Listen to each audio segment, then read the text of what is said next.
y a un an, je vous publiais une vidéo rétrospective de 2020 et j'en avais des choses à dire.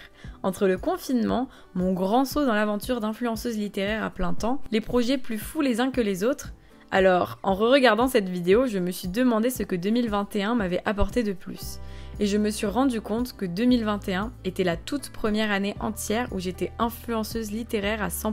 J'ai regardé mes archives de story Instagram, mes vidéos YouTube, mes photos, mes TikTok, et je me suis rendu compte que j'en avais plein des choses à dire sur 2021. Le mois de janvier a démarré sous la neige, le contexte parfait pour faire des jolies photos Instagram pour mes lectures à venir.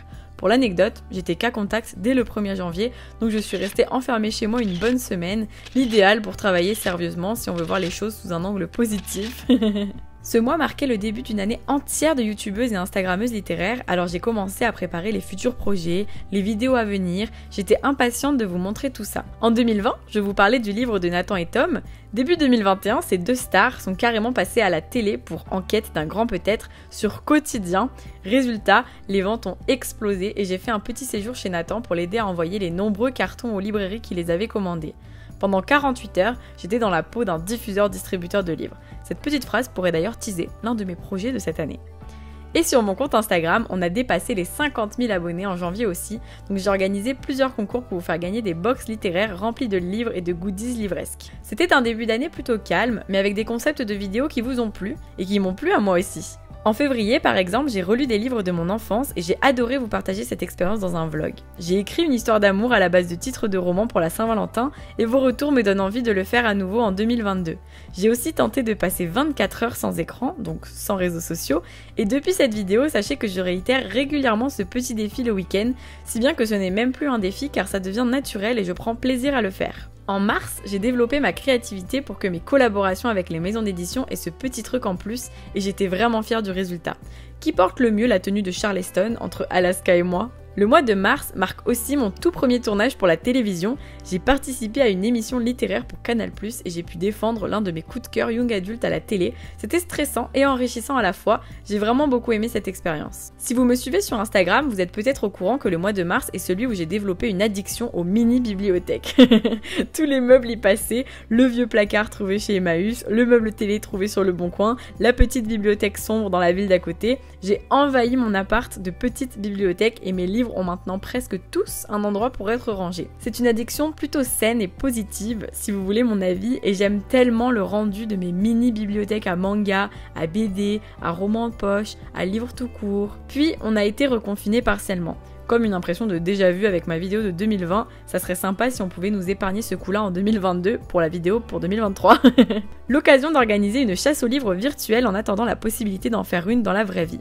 Les chasses aux livres virtuelles, ce sont des énigmes postées sur mon compte Instagram qui vous permettent, à la fin, selon votre score, de remporter plein de livres. La première de l'année, je l'ai faite avec les éditions Jungle pour la BD Néo et de nombreuses autres chasses aux livres numériques ont suivi. Le printemps est arrivé et avec lui mon envie de trier et ranger mes bibliothèques qui commençaient à déborder, d'où d'ailleurs l'addiction aux mini-bibliothèques, vous l'avez compris. Et au mois d'avril, tout s'est accéléré.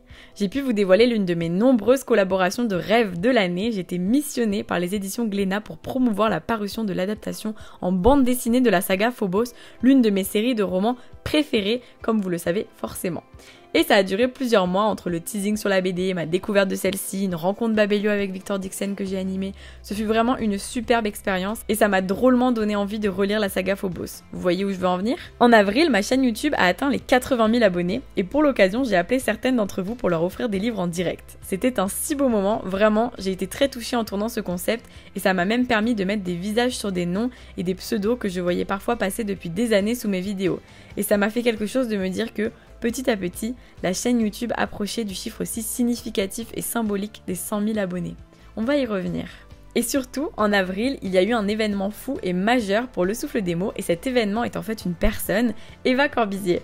Eva est une jeune femme extrêmement talentueuse qui, début 2021, m'a envoyé une candidature spontanée pour effectuer un stage auprès de moi.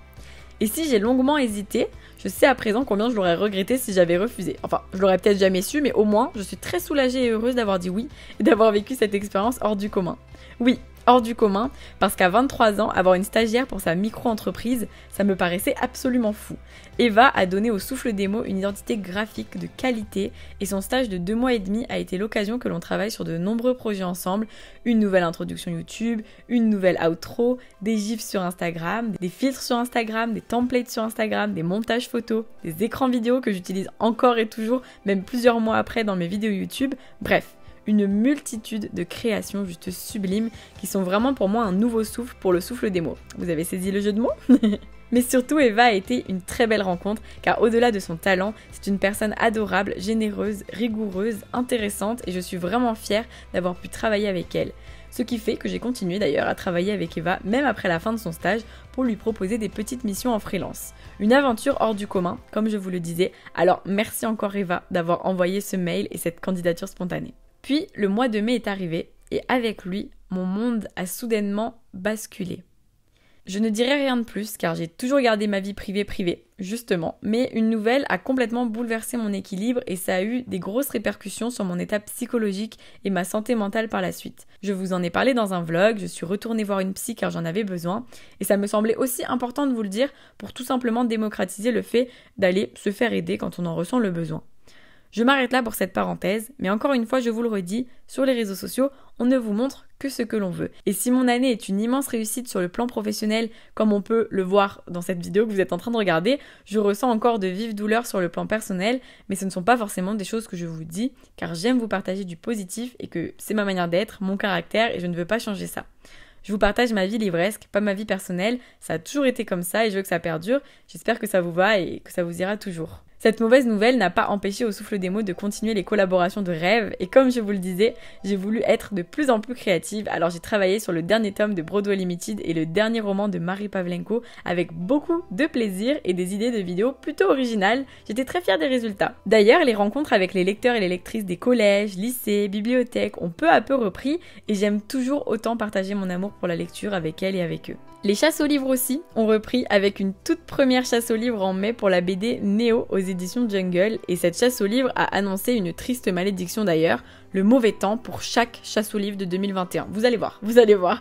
Mais pendant celle-ci, c'était carrément de la grêle qui s'est abattue sur nous et sur les livres. Mais bon, quel plaisir de vous gâter et de vous reproposer ces événements que j'aime tant. Il y a d'ailleurs eu un concours qui vous a énormément plu en 2021, c'est le concours d'écriture autour de la saga Love in Box et c'est vraiment un concept que j'ai adoré faire mais que j'ai regretté par la suite dans le sens où ça m'a pris plusieurs mois pour lire toutes vos nouvelles et être très attentive et choisir les gagnantes. Il y avait plus de 300 nouvelles, c'était juste énorme. J'y ai passé des heures, des jours, des mois, mais j'ai fini par réussir et je sais que si je réitère ce projet, je l'organiserai autrement, mais c'est aussi bien. Je trouve qu'on apprend de nos erreurs et je ne regrette pas le moins du monde d'avoir organisé ce concours. Je sais que vous l'avez beaucoup apprécié aussi, donc ça me fait trop plaisir. L'année 2021, c'est aussi l'année où je me suis remise dans les mangas, en particulier grâce à ma vidéo J'achète un livre par librairie que j'avais publié l'année dernière, car Michael du Renard Doré m'avait très bien conseillé, mais aussi grâce à mon challenge de relire les livres de mon enfance, car j'ai relu ma série de mangas préférée en février, et ça m'a donné envie d'en lire tout plein d'autres, et du coup, je n'ai pas arrêté depuis. En juin, les gifs Le Souffle des mots créés par Eva Corbissier sont arrivés sur Instagram, les filtres aussi, ma promo de la BD Phobos continuait parce que la BD sortait enfin, mes ateliers avec des jeunes lecteurs et lectrices continuaient d'avoir lieu aussi et j'ai réalisé un nouveau défi, celui de passer 48 heures dans une cabane dans la forêt. Vous en avez entendu parler cette année et je ne compte pas m'arrêter en 2022, j'ai découvert le concept des tiny house de parenthèse, un lieu idyllique créé par Samantha Bailey et son compagnon et j'y ai passé une véritable parenthèse de rêve avec Alaska. Ce vlog est probablement l'un de mes préférés de ma chaîne YouTube car c'est un vlog rempli d'une douce solitude et de beaucoup d'amour entre Alaska et moi. Alaska d'ailleurs a autant aimé l'expérience que moi je pense. Ce lieu hante mes pensées depuis et j'ai déjà hâte d'y retourner en 2022. En juin, je suis allée dans un salon du livre et croyez-moi, cette phrase n'a rien d'anodin car cela faisait plus d'1 an que je n'en avais plus fait. Retrouver les tables de dédicaces, les rencontres, les auteurs et découvrir la ville de Metz fut un très beau moment. J'ai aussi sorti une collection de chouchous livresques en 2021, une collaboration aussi improbable que géniale avec la boutique Les Petites Ailes. Le mois de juillet est arrivé, l'été aussi, et le stage d'Eva s'est malheureusement terminé, mais toutes les bonnes choses ont une fin et je n'en garde que de merveilleux souvenirs et de magnifiques contenus pour mes réseaux sociaux, qu'on se le dise. J'ai organisé une nouvelle chasse aux livres et c'était juste la folie. La malédiction du mauvais temps planait toujours au-dessus de ma tête. Il y a eu des giboulées de mars, mais en plein mois de juillet. Mais la pluie ne vous a pas empêché d'être plus de 100 personnes à participer. C'était un réel bonheur de vous rencontrer, de vous parler et de vous gâter, même si malheureusement il n'y a jamais assez de livres pour tout le monde. Mon défi de l'été, ça a été de relire la saga Phobos et j'ai pris un très grand plaisir à être accompagnée par ce monde futuriste et spatial pendant mes vacances, un monde que j'affectionne tant et dont j'ai pu faire comme ça une vidéo relecture et un avis un peu plus critique sur toute la saga. L'été, j'essaye toujours de déconnecter un peu, même si j'ai travaillé la plupart du temps en juillet, j'ai aussi pris une semaine de vacances durant laquelle la lecture était très présente et j'ai d'ailleurs fait un petit vlog de ce moment. J'ai beaucoup aimé vous faire des vlogs en 2021 et je compte continuer en 2022, même si je déteste toujours autant faire le montage des vlogs. J'apprécie le résultat et je vois que vous appréciez aussi, donc ça me fait très plaisir. J'ai préparé mes vidéos d'août, puis j'ai fait quelque chose que je n'avais pas fait depuis des années, j'ai pris 3 vraies semaines de vacances, sans mail, sans ordinateur, sans tournage, sans rien, à part des petites stories et photos Instagram pour le plaisir, aux grandes dames d'Alex le photographe. J'ai lu au bord de la piscine et de la mer dans la ville de mon enfance, j'ai lu au bord du Verdon sur mon emplacement de camping en amoureux, j'ai lu au bord des lacs, j'ai lu dans les montagnes, j'ai lu sur la Côte d'Azur à Nice, à Menton, à Cannes, j'ai lu dans un bed and breakfast paradisiaque au bord d'une piscine en bois, dans une piscine intérieure sous des voûtes de pierre, bref. J'ai lu partout et j'ai adoré ça. Et la rentrée de septembre est arrivée, à peine le temps de retrouver ma petite routine qu'une incroyable chasse aux livres a eu lieu encore une fois. Vous étiez plus de 150 pour celle-ci et l'école des loisirs vous offrait une centaine de livres et des goodies à l'infini. C'était vraiment un merveilleux moment, même si vous vous êtes encore une fois pris des trompes d'eau. Je suis désolée pour la malédiction et ça a été suivi d'une chasse aux livres numérique pour gâter aussi celles et ceux qui vivent loin de Paris. Cette rentrée a été l'occasion pour moi de vous faire un bilan, 1 an après m'être lancée à temps plein sur les réseaux sociaux et sur YouTube, et j'ai pu répondre à toutes vos questions, même celles qui peuvent être jugées très tabous, comme mon salaire par exemple, car ça me semble essentiel de rester transparente avec vous et que vous ayez autant confiance en moi que j'ai confiance en vous. Puis, la dernière chasse aux livres de l'année a eu lieu, seulement 2 semaines après la précédente, et c'est sincèrement ma préférée pour le format et le concept parce que c'était juste fou. J'ai organisé une chasse aux livres sur le thème du labyrinthe, mais dans un vrai labyrinthe, dans le parc de Bercy. Et encore une fois, vous étiez plus de 150, c'était incroyable, un moment vraiment merveilleux, et où le proverbe jamais 203 s'est révélé très vrai, car c'était ma 4e chasse aux livres et enfin, on a échappé au mauvais temps.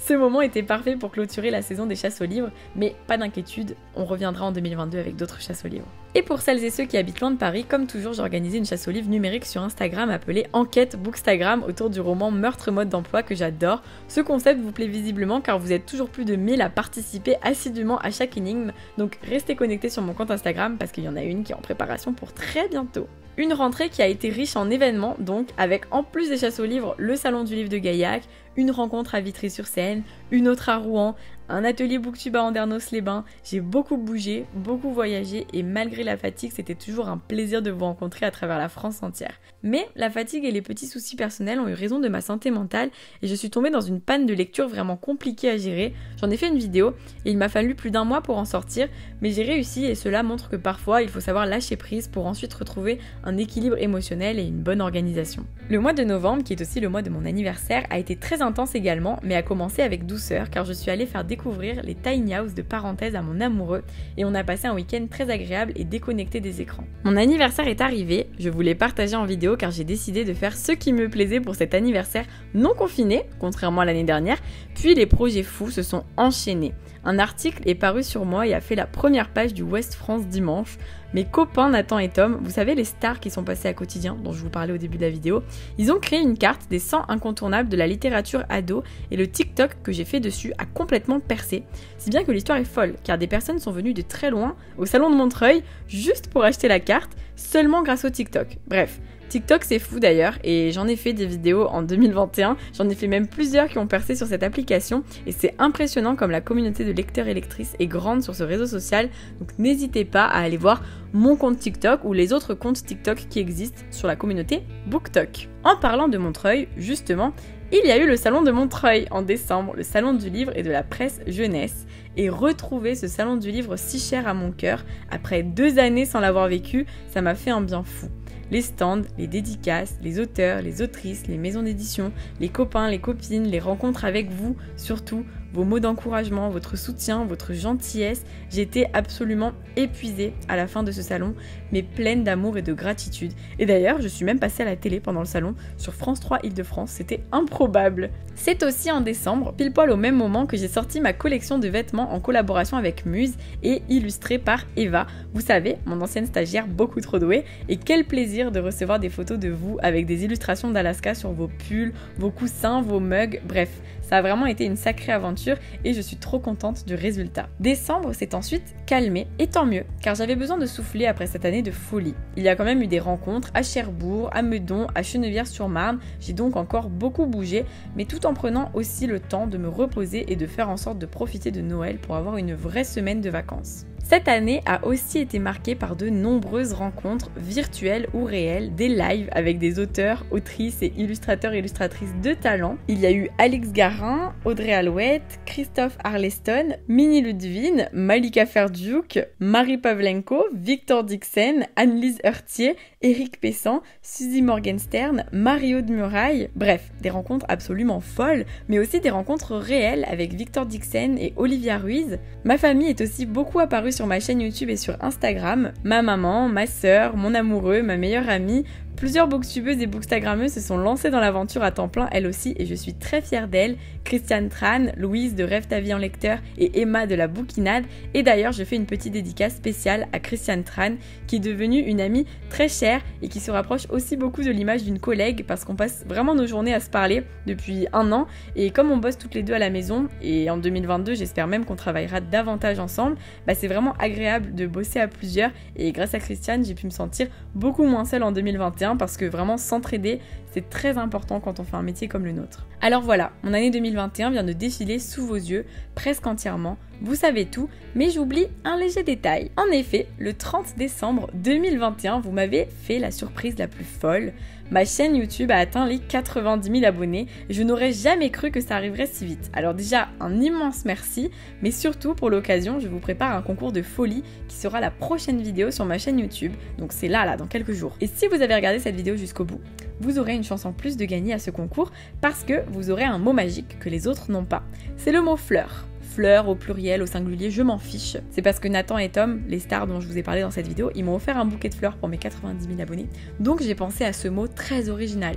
Mais chut, ne le dites pas trop, comme ça, c'est vous que ça avantage. Donc rendez-vous samedi pour la vidéo concours et rendez-vous toutes les semaines pour toutes les vidéos de 2022. J'ai déjà hâte de passer cette nouvelle année avec vous et je vous remercie 1000 fois d'avoir passé 2021 avec moi et d'y avoir apporté votre soutien, votre gentillesse, vos conseils, votre générosité, votre lumière. Vous avez vraiment illuminé mon année.